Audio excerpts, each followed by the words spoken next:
Saudara Komisi Pemberantasan Korupsi memeriksa Menteri Perhubungan Budi Karya Sumadi terkait kasus dugaan suap pengadaan jalur kereta.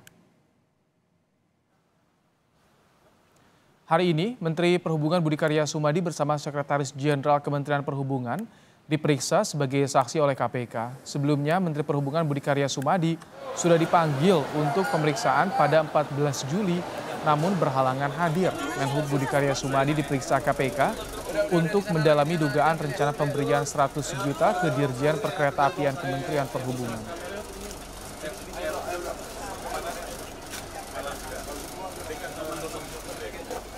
Pada hari ini, tanggal 26 Juli 2023, Menteri Perhubungan bersama dengan Sekretaris Jenderal Kementerian Perhubungan memenuhi panggilan Komisi Pemberantasan Korupsi sebagai saksi dalam kasus dugaan korupsi di Direktorat Jenderal Perkeretaapian Kementerian Perhubungan.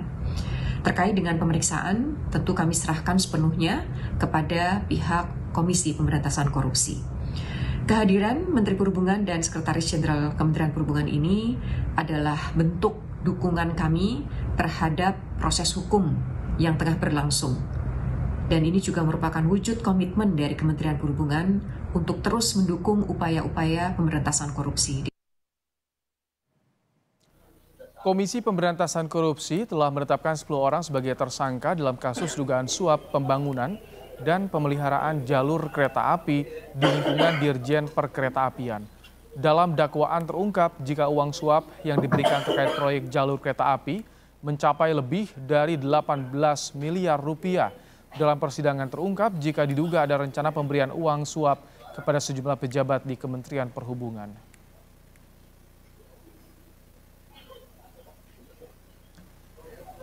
Lebih lengkap kita terhubung dengan jurnalis Kompas TV ada Dian Silitonga. Selamat petang, Dian. Apakah pemeriksaan Menteri Perhubungan Budi Karya Sumadi di KPK sudah selesai, Dian?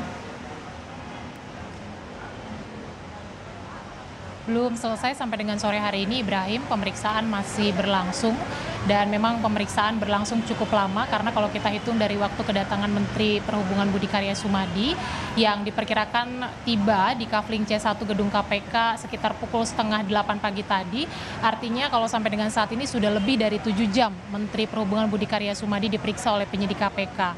Selain Menteri Perhubungan Budi Karya, hadir juga Sekjen Kementerian Perhubungan Novi Rianto yang juga memenuhi panggilan KPK untuk diperiksa sama-sama sebagai saksi dalam kasus dugaan kasus suap pembangunan dan pemeliharaan jalur kereta api di lingkungan Ditjen Perkeretaapian Kementerian Perhubungan tahun anggaran 2018 dan juga sampai 2022.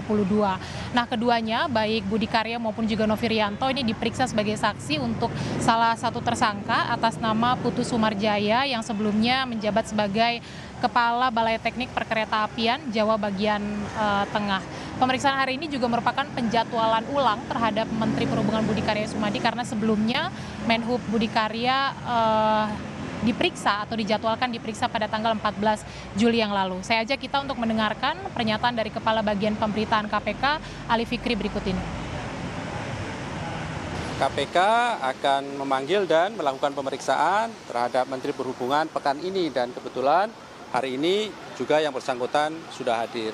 Tentu sebagai saksi, kami mengapresiasi kehadiran setiap saksi yang dipanggil oleh tim penyidik KPK sehingga akan menjadi lebih jelas dan terang perbuatan dari para tersangka yang saat ini sedang dilakukan proses penyidikannya oleh KPK.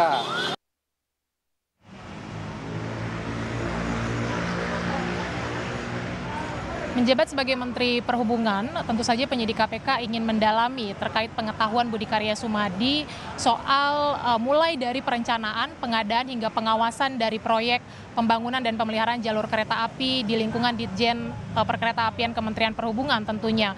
Kemudian juga kalau kita ingat, Ibrahim, kasus ini bermula waktu KPK melakukan operasi tangkap tangan pada April yang lalu terkait dengan dugaan suap di lingkungan DJKA Kementerian Perhubungan. Dan dalam proses tangkap tangan belakangan ini juga KPK sudah menetapkan 10 orang tersangka. 6 orang tersangka ini merupakan penerima suap yang merupakan pejabat di lingkungan DJKA Kementerian Perhubungan. Kemudian 4 orang lainnya merupakan pemberi suap dari pihak swasta. Kalau kita ingat pada pembacaan dakwaan di persidangan Tipikor pada Pengadilan Negeri Semarang beberapa waktu yang lalu juga terungkap bahwa tersangka Putu Sumarjaya ini juga menerima suap senilai 18,9 miliar rupiah. Tentu saja hal itu menjadi salah satu poin yang akan didalami oleh penyidik KPK terhadap Menteri Budi Karya Sumadi. Kita akan nantikan bagaimana hasil pemeriksaan hari ini terhadap Menteri Perhubungan Budi Karya Sumadi. Ibrahim. Terima kasih Dian Silitonga untuk laporan Anda langsung dari gedung KPK di Jakarta.